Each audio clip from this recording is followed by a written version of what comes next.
BRC ભવન માંગરોળ, તાલુકા પ્રાથમિક શિક્ષણાધિકારી કચેરી માંગરોળ અને પે સેન્ટર શાળાના ઉપક્રમે તાલુકા કક્ષાનું વિજ્ઞાન ગણિત પર્યાવરણ પ્રદર્શન મેળો 2024નું ભવ્ય આયોજન કરવામાં આવ્યું હતું। રહીજ ગામની પ્રાથમિક શાળા ખાતે આ સમગ્ર આયોજન કરાયું હતું। આ મેળામાં 140 વિદ્યાર્થીઓએ ભાગ લઈ 5 વિભાગની અંદર 70 જેટલી અલગ અલગ કૃતિઓ રજૂ કરવામાં આવી હતી। આ અવસરે આસપાસના ગામોની અલગ અલગ શાળાઓના શિક્ષકો અને બહોળી સંખ્યામાં વિદ્યાર્થીઓ ઉપસ્થિત રહ્યા હતા। મેમેશ હરેશભાઈ છે। હું ધોરણ 8માં અભ્યાસ કરું છું। મારી શાળાનું નામ શ્રી સૈયદ પ્રાથમિક શાળા છે। આ અમે સ્માર્ટ બ્રિજ બનાવ્યો છે। મોરબીમાં 30 ઓક્ટોબર 2022ના રોજ હાદસો થયો હતો ને તેને અનુલક્ષીને અમે આ બ્રિજ બનાવ્યો છે।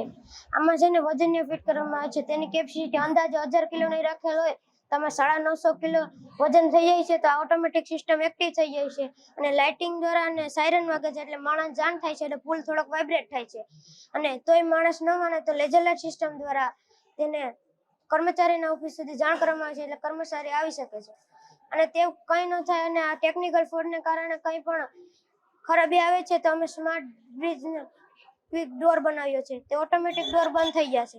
આજ રોજ ગુજરાત સરકાર દ્વારા માંગરોળ તાલુકાના રહીજ મુકામે વિજ્ઞાન મેળાનું આયોજન થયેલું, જેમાં 87 કૃતિઓએ વિદ્યાર્થીઓએ ભાગ લીધો છે અને આ મેળામાં વિજ્ઞાન અને પર્યાવરણ બાબતનું વિદ્યાર્થી ખૂબ જ સારું એવું પ્રદર્શન કરેલું અને તાલુકાભરમાંથી તમામ આગેવાનો આ વિજ્ઞાન મેળો જોવા માટે આવેલા અને વિદ્યાર્થીને પ્રોત્સાહન મળે એ માટે ખૂબ જ શિક્ષક ભાઈ બહેનોએ અને સ્ટાફે ખૂબ પ્રયાસો કરેલા છે અને વિદ્યાર્થીને સફળતા મળે।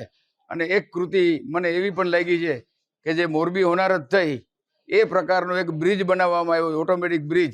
જો એ સરકાર એને ધ્યાનમાં લે તો વિદ્યાર્થીને ખૂબ જ પ્રોત્સાહન મળે ને ભવિષ્યમાં આવા બ્રિજ ઉપર ક્યાંય અકસ્માત ન થાય એ પ્રકારની કૃતિ રજૂ કરી છે। એને હું સરકારમાં પણ રજૂઆત કરવાનો છું।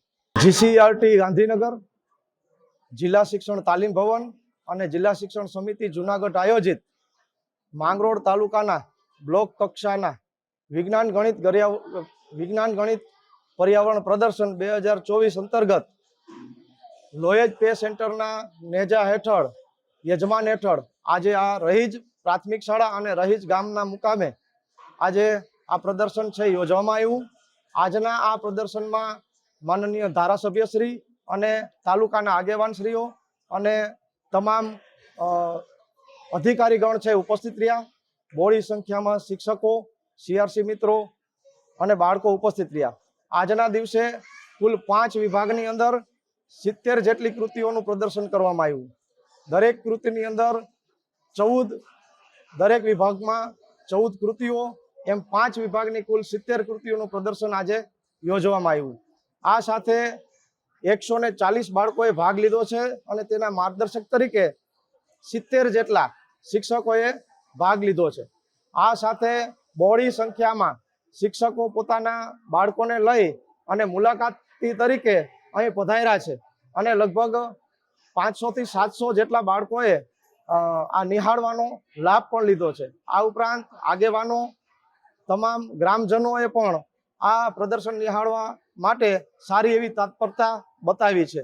આ સાથે માંગરોળ તાલુકાના બીઆરસી કોઓર્ડિનેટર શ્રી તરીકે અને માંગરોળ તાલુકાના ટીપીઓ શ્રી કાનભાઈ નંદાણીયા તરફથી માંગરોળ શિક્ષણ વિભાગ તરફથી હું ઉપસ્થિત સૌનો આભાર માનું છું।